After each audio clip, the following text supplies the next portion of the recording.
বোন আমার, 12 বছর 15 বছর বয়সে তুমি কেন বিবাহের পূর্বে আরেকজনকে তোমার শরীর ধরতে দাও? আর যুবক ভাই আমার, কি বলিস কি তুই?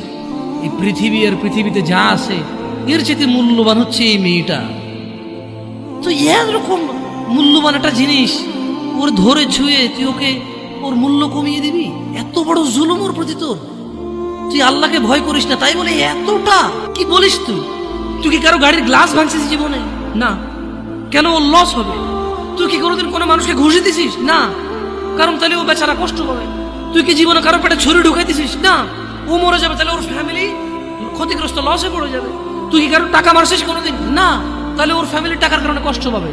তাহলে তুই কেন তুই এত ছোট ছোট বিষয়গুলো খেয়াল রাখিস যে আরেকজনের লস হবে? তাহলে তুই এই মেয়েটার জীবনটাকে তুই কি করলি? তুই পুরো পৃথিবী আর পৃথিবীতে যা আছে সবকিছু বিক্রি